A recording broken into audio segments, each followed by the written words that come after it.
Assalamualaikum warahmatullahi wabarakatuh. Halo semua, kembali lagi di channel Raider Manhwa. Kali ini Mimin akan melanjutkan sebuah komik yang berjudul Legenda Iblis Kehancuran Pengacau Surga. Dan apabila kalian masih bingung dengan alur ceritanya, kalian bisa cek deskripsi atau langsung saja menuju playlist yang ada di halaman channel ini untuk memulainya dari part 1. Tanpa basa-basi lebih jauh, mari kita masuk di part 82. Cerita dimulai. Terlihat Yor Yang langsung menyipitkan kedua matanya ketika mendengar Jiong yang menolaknya, meskipun ia sudah menawarkannya untuk menjadi seorang kaisar di dalam sektenya. Yor Yang bergumam, "Dasar sialan, lihatlah bajingan ini. Seharusnya dia berada pada usia di mana darahnya akan mendidih ketika ditawarkan sesuatu yang sangat menggairahkan seperti itu." Di saat itu, rasa kesalnya mulai memuncak dan bahkan sudah melampaui sikap keras kepalanya. Awalnya, dia adalah orang yang sama sekali tidak ingin membujuk secara halus ataupun semacamnya. Jika Yor yang menyukai sesuatu, maka ia akan mengambilnya secara paksa. Setelah menarik nafas panjangnya, Yor Yang langsung melemparkan pandangannya kepada Yu Chan. Lalu ia bergumam, "Aku sudah menganggapmu dengan begitu tinggi dan berusaha untuk menerimamu sebagai muridku. Namun kau bersikap dengan begitu sombong. Bukankah Mok Yu Chan adalah saudaramu? Jika dia adalah bakat yang berguna, maka aku harus mengambilnya sebagai bawahanku. Aku akan bermain bersamanya untuk sementara waktu. Dan apabila hasratku sudah bosan, seperti biasanya aku akan membunuhnya. Jika dirimu tidak ingin membiarkan adikmu mati, seharusnya kau lebih patuh untuk menjadi anak muridku." Di saat itu, Yor Yang secara terang-terangan telah memberikan ancaman kepada Jiong yang sudah menolaknya. Dengan mengingat kalau mereka sudah mencapai tahap akhir secara bersamaan, maka ia berpikir kalau mereka sudah pasti mengandalkan satu sama lain untuk melewati ujian lembah darah. Menanggapi ancaman itu sambil tertawa, Jiong berkata, "Nikmatilah mainan barumu itu. Aku sama sekali tidak keberatan apabila kau membunuhnya. Bahkan kau bisa membuatnya menjadi cacat setelah kau merasa puas bermain dengan anak itu. Jika adikku bisa membuatmu merasa bahagia dengan cara yang seperti itu, maka hal itu akan sangat menguntungkan. Anggap saja kalau itu adalah bayaranku karena dirimu sudah mengajariku teknik suara ini." Sontak Yor Yang sangatlah terkejut. Ia sama sekali tidak menyangka dengan apa yang dikatakan oleh Jiong. Bahkan Yor Yang tidak bisa menyembunyikan rasa tidak percayanya ketika melihat Jiong yang mengatakan itu dengan senyuman di wajahnya. Yor Yang bergumam, "Apa yang salah dengan anak ini? Meskipun ada jarak di antara kami, namun sebagai seseorang yang sudah mencapai alam transenden, aku masih bisa melihat wajahnya yang tersenyum dengan cara yang seperti itu. Bagaimana mungkin ia mampu mengatakan tidak apa-apa untuk membunuhnya ataupun membuat adiknya menjadi cacat? Ini bukanlah ekspresi yang berpura-pura untuk menjadi tenang ketika seseorang sedang merencanakan sesuatu. Yang aku perhatikan, wajahnya benar-benar menyampaikan kalau dia sama sekali tidak keberatan untuk menyerahkan adiknya. Dasar sialan, apakah orang ini benar-benar waras?" Pada sisi yang lain, tiba-tiba saja Mujang Yak langsung terbangun dari pingsannya. Di saat itu, ia berjuang untuk mengatur pernafasannya sehingga membuatnya langsung duduk dan terbatuk dengan sangat hebat. Melihat Mujang Yak yang sudah sadarkan diri, Yu Chan bertanya apakah dia baik-baik saja. Kemudian dengan tatapan pahit di matanya, Mujang Yak berkata, "Seperti yang aku duga kalau aku telah kalah melawannya di dalam pertarungan itu." Yu Chan berkata, "Mujang Yak, kau tidak perlu merasa menyesal, sedangkan kau sudah melakukannya dengan sebaik mungkin." Di saat itu, Yu Chan sangat ingin menghiburnya dengan cara yang bisa mengangkat semangatnya, tetapi tidak ada sebuah cara untuk bisa melakukannya. Yu Chan bergumam, Mujang Yak, dia tidak hanya mencapai tahap puncak alam puncak, akan tetapi dia bahkan sudah menguasai sebuah teknik yang sangat mendalam dari tinjuan kanan dan juga telapak tangan kiri yang bahkan tidak bisa ditiru oleh para master.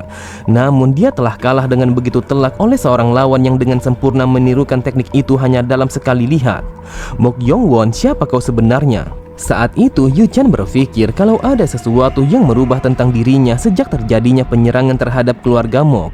Tetapi ini adalah tingkatan keberadaan yang sama sekali sangat berbeda. Bahkan Yu Chan yang dianggap sebagai jenius di dalam keluarga Mok telah merasakan rendah diri jika dibandingkan dengan bakat yang dimiliki oleh Jiong. Namun Yu Chan begitu heran ketika melihat Mujang Yak yang berjuang untuk berdiri.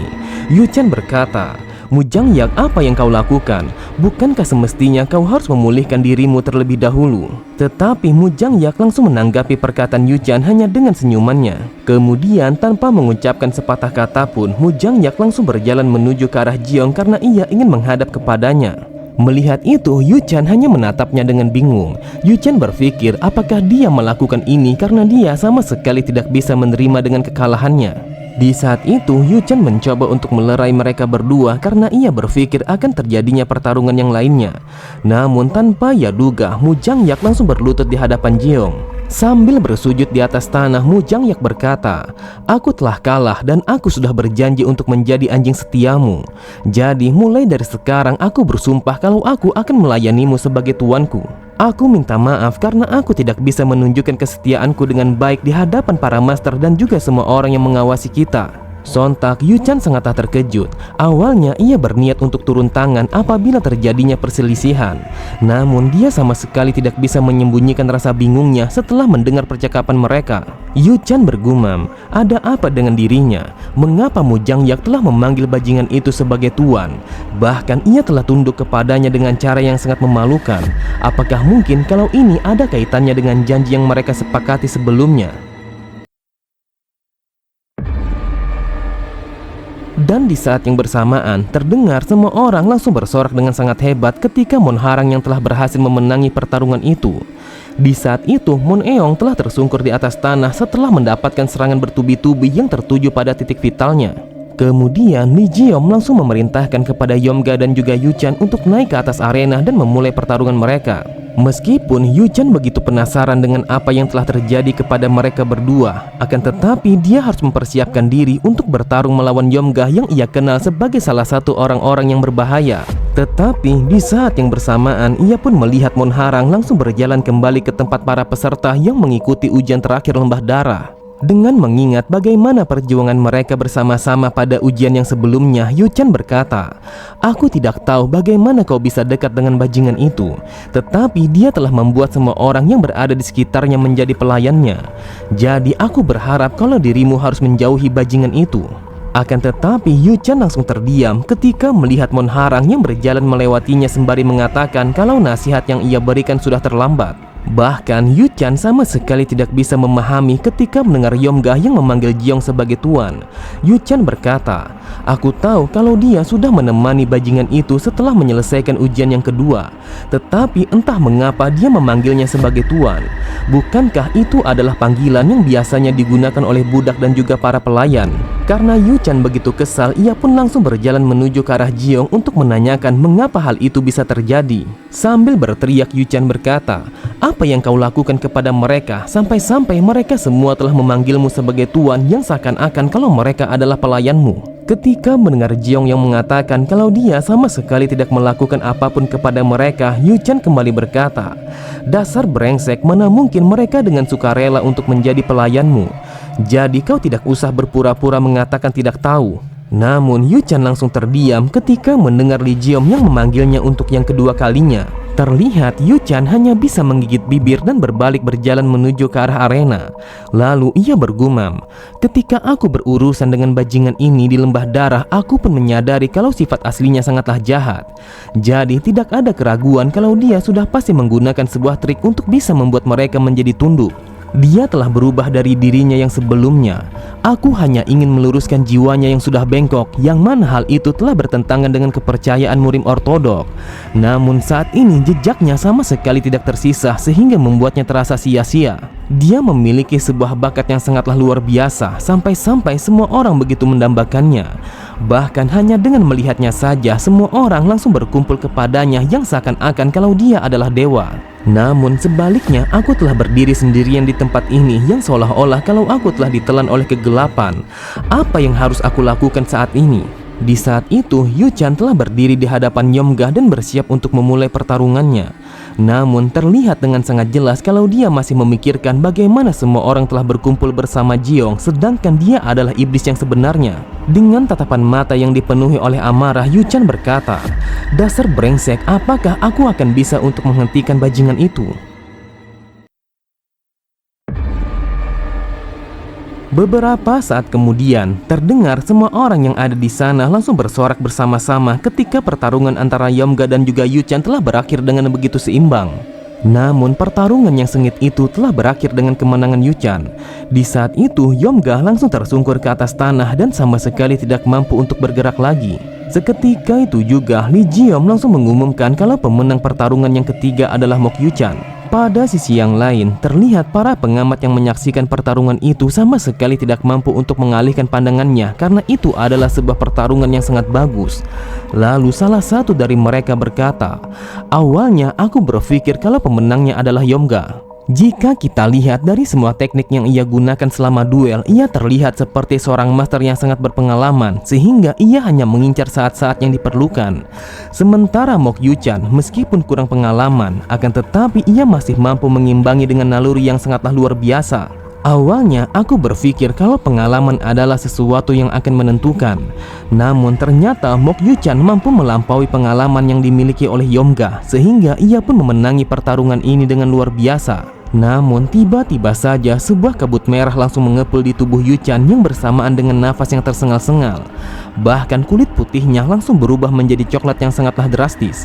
Pada sisi yang lain, terlihat Master Bayangan langsung menyipitkan kedua matanya karena ia menyadari kalau Yu-chan telah menunjukkan sebuah sikap yang sangat aneh. Bahkan para eksekutif yang memiliki pikiran terbuka tentang seni bela diri langsung menatapnya dengan tatapan mata yang sangat tajam. Hal itu disebabkan karena mereka sama sekali belum pernah melihat sesuatu yang seperti itu. Kemudian Son Yun bergumam, "Yang aku lihat kekuatan bocah itu telah meningkat secara drastis. Sebelumnya dia hanyalah seorang seniman bela diri yang baru saja berada di alam puncak. Namun kekuatan yang ia miliki telah melonjak dengan begitu cepat setelah berubah pada kondisi yang seperti itu. Oleh sebab itu hanya dalam sekejap mata dia hampir melampaui tahapan puncak alam puncak." Tepat di sampingnya, Byok-hak berkata, "Apakah mungkin kalau dia telah menguasai teknik terlarang? Di dalam seni bela diri, hal ini akan mengacu pada penguasaan teknik dengan cara yang menyimpang dari sebuah jalan yang sudah ditentukan." Dan di antara para master dari sekte iblis, terkadang ada seseorang yang menguasai teknik terlarang sehingga ia begitu cepat meningkatkan seni bela dirinya. Namun metode yang seperti itu akan memiliki efek samping yang sangat signifikan. Misalnya karena pertumbuhan yang sangat cepat, maka hal itu akan begitu sulit untuk maju melampaui tingkatan yang tertentu. Selain meridian yang menyimpang, ia juga akan terjatuh ke dalam delusi karena dia sudah menggunakan sebuah metode sirkulasi yang salah. Mendengar itu, Son Yun berkata, "Jika dia memang menguasai teknik terlarang, maka kita harus bersiap untuk membunuhnya. Seperti yang kita ketahui, salah satu masalah besar yang ditimbulkan oleh teknik terlarang adalah ketika energi yang ia miliki telah meningkat dengan begitu cepat. Hal itu akan menyebabkan seseorang kehilangan akal sehat dan mengamuk begitu saja." Pada sisi yang lain, Azur berkata, "Manusia, akhirnya sebuah teknik yang sudah kau utak-atik telah menunjukkan wujud aslinya. Jika dia kehilangan kesadaran, maka besar kemungkinan kalau pembuluhnya akan pecah dan itu akan membuatnya langsung mati seketika." Setelah mengatakan itu, Azur bergumam, "Itu adalah metode transformasi yang disebut sebagai transformasi hati kayu. Sebenarnya itu bukanlah seni bela diri terlarang, akan tetapi itu adalah seni bela diri peningkatan. Namun masalahnya adalah dia telah mengubah begitu banyak kata-kata dengan sesuka hati di dalam catatan rahasia teknik itu. Oleh sebab itu, Mok Yu-chan telah menunjukkan efek samping yang seperti ini." Ketika melihat Demonic Monk yang kembali ke belakangnya dengan tatapan mata yang datar, Jiong berkata, "Ternyata Yomga sudah mati, sehingga membuat Demonic Monk sama sekali tidak bisa menggunakan tubuhnya lagi." Sebenarnya ketika Demonic Monk mengira kalau pertarungannya sudah berakhir dan akan diselesaikan, tiba-tiba saja ia telah dikejutkan oleh serangan yang mendadak sehingga meridian yang berada di tubuhnya langsung pecah begitu saja. Tepat di atas arena pertandingan, dengan suara yang begitu lantang, Lee Ji-young mengatakan kalau Yomga telah mati di dalam pertarungan itu. Sontak semua orang yang ada di sana sangatlah terkejut. Mereka sama sekali tidak menyangka kalau Yomga yang mereka anggap sebagai pemenangnya telah mati dengan cara yang menggenaskan. Sebenarnya kematian yang terjadi pada ujian lembah darah bukanlah sebuah masalah yang signifikan. Tetapi jika seorang talenta seperti Yomga telah mati di tempat itu, maka hal itu akan menjadi kejadian yang sangat disesalkan. Terlihat Yu-chan sama sekali tidak bisa mengucapkan sepatah kata. Ia sama sekali tidak ada niatan untuk membunuh siapapun. Namun ia tidak menyangka kalau dia sudah membunuh Yomga di dalam pertarungan itu. Oke semua, cukup sampai di sini dulu pembahasan alur cerita kita. Sampai jumpa di video selanjutnya. Wassalamualaikum warahmatullahi wabarakatuh.